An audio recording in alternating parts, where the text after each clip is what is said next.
तो हम लोग आज समझने वाले हैं त्रिकोणमिति के प्रश्न संख्या 2, प्रश्नावली 8.1 में एनसीईआरटी बुक से है। तो दूसरा क्वेश्चन को हम लोग देखने जा रहे हैं, जिसमें कह रहा है कि आकृति 8.13 में tan p - cot r का मान ज्ञात कीजिए। तो आपका यही है प्रश्न, आकृति नंबर है 8.13, है ना। तो इसमें एक त्रिभुज दिया गया है P, Q और R। इसको बढ़िया से पहले समझते हैं। इसमें एक त्रिभुज दिया गया है P, Q, R। त्रिभुज क्या है? P, Q, R, जिसमें हमको समझना ये बात है कि यहाँ tan P और cot R का मान ज्ञात करना है। माइनस में है tan P - cot R। तो सबसे पहले tan P का मान ज्ञात करेंगे और cot R का। तो tan P के मान जो आएगा उसमें से cot R का मान को क्या कर देंगे? घटा देंगे। वही क्या हो जाएगा? आंसर हो जाएगा। तो कैसे ज्ञात करते हैं बढ़िया समझेंगे यहाँ पर। सबसे पहले कि अगर कोण P कह रहा है, अगर कोण P कह रहा है तो जो कोण मानेगा, जो कोण कहेगा, उस कोण को सामने वाले भुजा को, जो कोण कहेगा उस कोण के सामने वाले भुजा को लंब कहा जाता है। क्या कहा जाता है? लंब कहा जाता है। और 90 डिग्री के सामने वाला जो भुजा रहेगा त्रिभुज में, 90 डिग्री के सामने वाले भुजा को कर्ण कहा जाता है। तो अब समझिए, कर्ण और लंब तो पता हो गया, और त्रिभुज में 3 ही भुजा होता है, तो एक और क्या बच गया? आधार बच गया। तो आप समझिएगा ध्यान से, यानी कि हमारा tan P ज्ञात करने के लिए, tan P ज्ञात करने के लिए आपका QR लंब हो गया, लंब ज्ञात करना है सबसे पहले। उसके बाद हो गया PR क्या है? कर्ण है, और PQ आधार है। तो सबसे पहले हम लोग यहां पर देखेंगे कि tan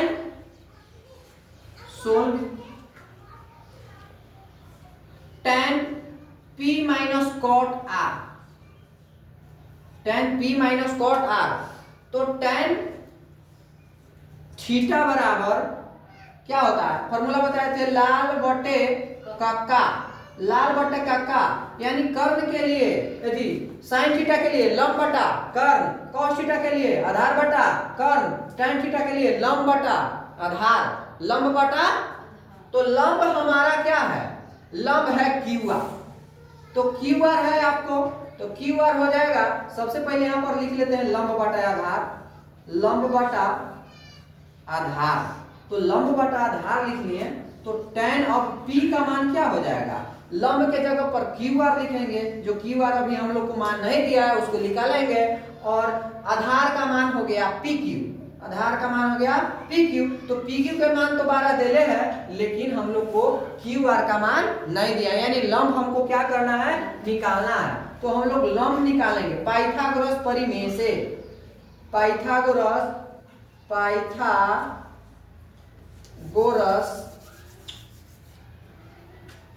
प्रमेय से।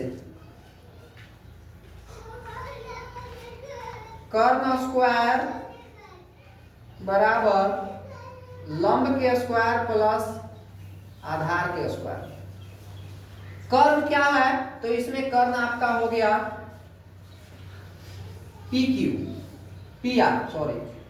PR के स्क्वायर बराबर लंब क्या है? तो QR है। तो QR के स्क्वायर प्लस आधार का मान कितना है? आधार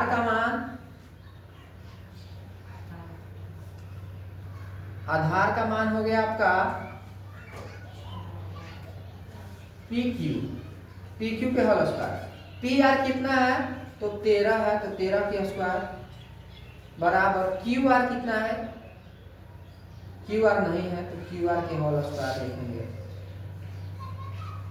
प्लस PQ है 12 सेंटीमीटर, तो 12 सेंटीमीटर 12 में 12 के स्क्वायर कर देंगे, ठीक है। लेकिन हमको निकालना है QR।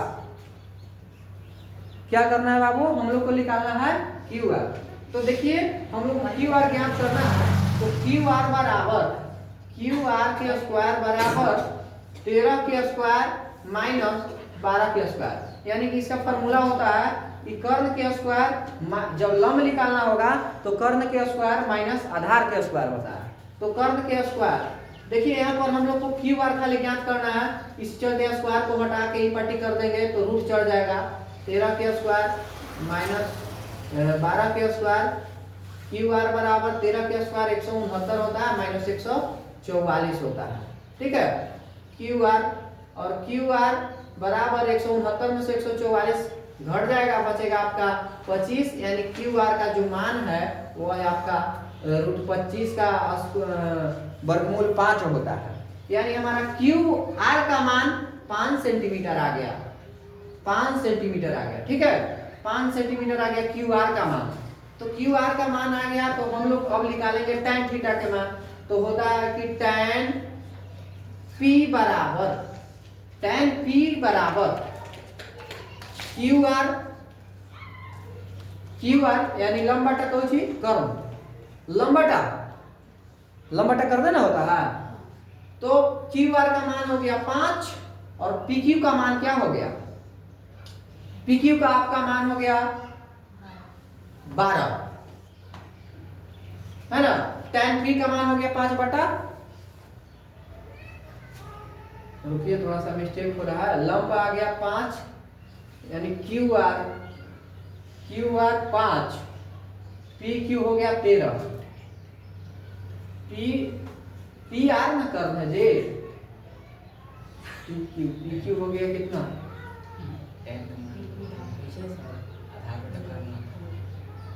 लाल बटे कक्का, लंब बटा आधार होता है, तो आधार के मान पी क्यू और लंब का मान हो गया क्यू आर, तो क्यू आर बटे पी क्यू, सही तो है।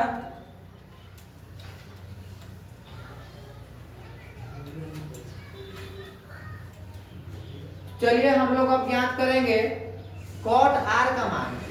देखिए कॉट आर का मान हम लोग इसमें देखेंगे। देखिए जब कह रहा है कि कोण जो है आर है, कोण आर है तो हमारा लंब कितना हो जाएगा, है ना, लंब बराबर हो जाएगा कितना, लंब बराबर आपका हो जाएगा 12 सेंटीमीटर, लंब बराबर क्या हो जाएगा 12 सेंटीमीटर, कोण के सामने वाला लंब होता ना है, यानी कि इसमें PQ क्या हो जाएगा, PQ लंब हो जाएगा। ठीक है, और PQ इसमें लंब हो जाएगा और 90 डिग्री कर्ण तो 10 के 10 रहेगा, कर्ण यानी PQ जो है कर्ण आपको रहेगा 13 सेंटीमीटर और QR कितना है, QR है आपका 5 सेंटीमीटर। ठीक है, तो 5 सेंटीमीटर है तो हमको निकालना है कॉट आर का मान। तो कॉट आर के मान जब पूछ रहा है, तो कॉट आर का मान पूछ रहा है तो क्या होता है, इसका उल्टा हो जाएगा। कॉट के मान क्या होता है, लंब बटा आधार होता है ना जी,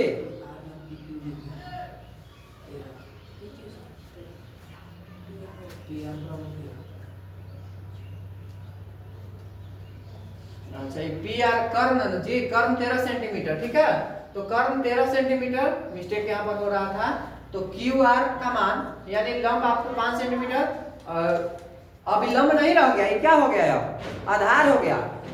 अब इसका लंब जब कोण आर कर रहा है तो लंब ये ना हो गया, तो लंब ये हो गया, तो हमको क्या हो जाएगा कॉट पी क्यू बटे क्यू आर, तो पी क्यू का मान कितना हो जाएगा, सॉरी पी क्यू नहीं होगा,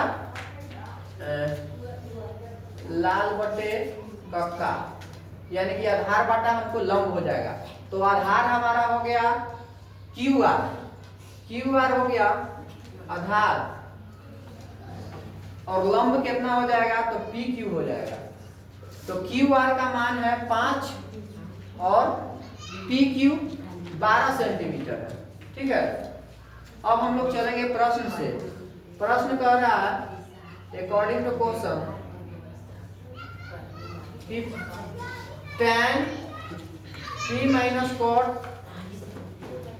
आर, तो tan P का मान हम लोग निकाले 5/12 और माइनस कॉट आर का भी मान आ गया कितना 5/12, एलसीएम लेंगे तो आ जाएगा 12, 5 में 5 गया 0, यानी इसका वैल्यू हो जाएगा 0, आंसर हो जाएगा।